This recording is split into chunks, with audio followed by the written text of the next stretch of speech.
is the world's most expensive car. Check it out.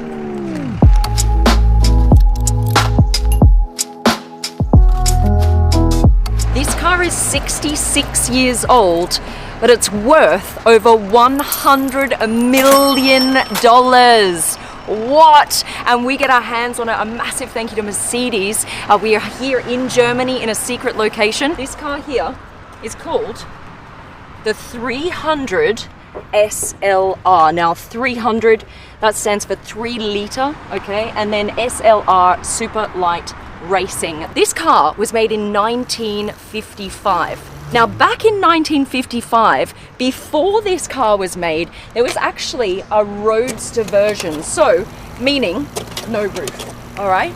And that car back in 55 won every single race it entered and finished, including the Mille Miglia. That car was one of the most successful racing cars back then. They brought this out, but they only had the opportunity to make 2 of these coupe versions in the world before Mercedes decided they're gonna shut down their racing divisions. There's even been people saying that it's worth up to $300 million.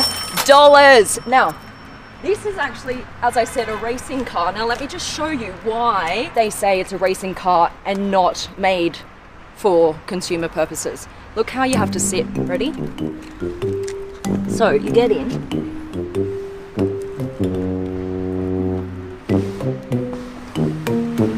Get in, right? Look at this. This I've never seen before.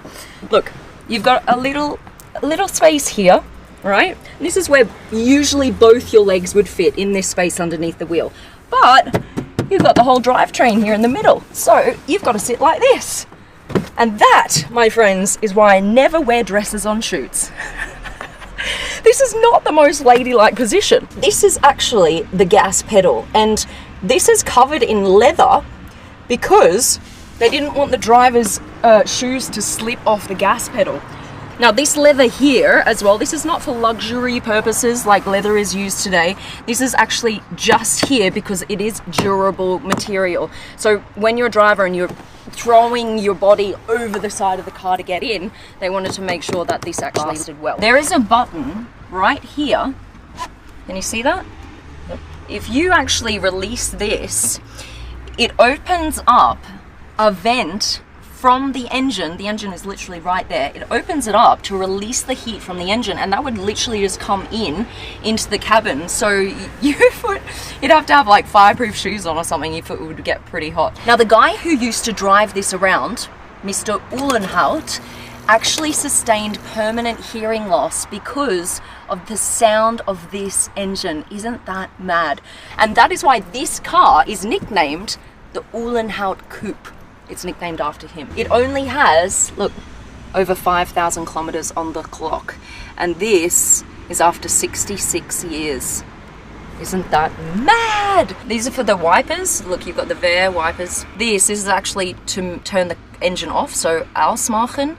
And then here you've got the choke. Here you've got this to pull, and then the hood opens. So we're gonna look under the hood in just a second. And this is the blinkers. Made because of course Uhlenhaut had to use this as his daily car, so he needed blinkers. This one here is the dash lights for this, and this is the dash lights for this side. Now down here we have a gated gearbox, 5 gears and reverse. Now you just got to push the button in first to release it to be able to get into first gear, okay?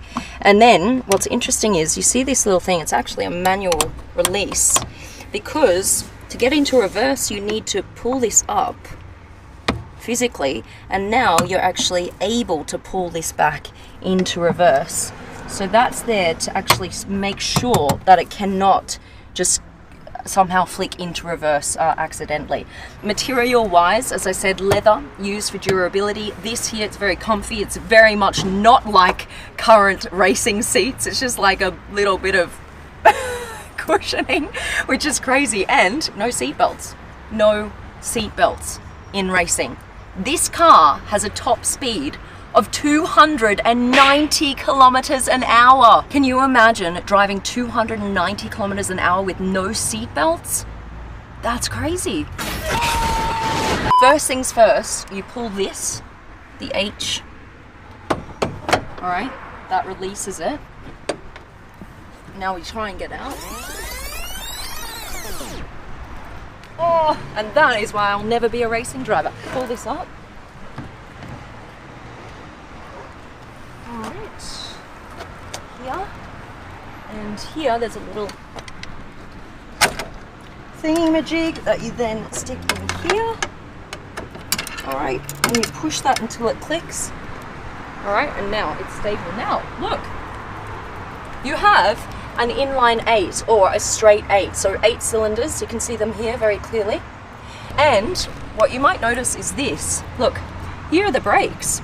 So the brakes are not actually on the wheels, they're here in the middle, and that was so they could save weight from the wheels. So the wheels, this whole area here isn't too heavy. The weight is then more here in the center. This had more horsepower, this engine right here, than what they were using in the F1 cars back then. But what is similar is this. Look, the exhaust, look at this. Look at this, straight out here, straight out the side, straight out the side. Where do you see that? This is going to be so loud. And over here, look, you've got an air intake right here. Come around the back. This is how you open it. Pull this, and this right here is a D. That stands for Deutschland, so Germany. And you open this up. And here you go, look at this. You've got a spare wheel. You can also fit another spare wheel here, but we took it off so that you could see what else is going on here. This is the fuel tank. So you put in the fuel right here. This is to support the brakes, and this is the fuel pump. So that's what you've got going on in the back of the car. It is so light. You know why? Because the whole body is made of magnesium.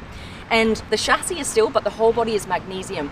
Now you think, okay, so if race cars were made of magnesium back then, why are they not still made of magnesium? Magnesium is super, super expensive. They found a better way to build cars today, and that is through carbon fiber, using carbon fiber, because it is also lighter and stronger. So back then this was super expensive to make using magnesium. Let's start her up, shall we? Let's do this. We need to hear this. All right, everyone got their earplugs? Yeah? Earplugs in. I'm gonna learn first how to start this car because it is currently cold, the engine is cold. So we have our special mechanic over here, Uwe, who's gonna come on in, join the Supercar Blondie show. Come on over. He's going to warm up the engine. Now, I want this on camera because, of course, this has not been started in a while, so it's a cold engine, and we're going to hear the blast from the exhaust over there. All right, let's do this. Let's do this. Here, I'll grab my phone, let you in. Okay. Steering wheel comes off. Do you see that? Little button, pull off. Yeah. Yeah, cool. All right. And you get... I've got it. Okay. Okay. Werde ich da gleich verbrennen oder ist Ja, es das okay? ist schlecht. Das Ist richtig schlecht, ja? laut. So he just said don't stand there. Once it goes on, you'll probably burn your legs because it's going to come straight out of here. So just be careful. Come stand back around here so you can see Ja, the ich film von hier, okay? Okay. I stand Okay. over. Wait, do you get all of that? Yeah, yeah. Look how many...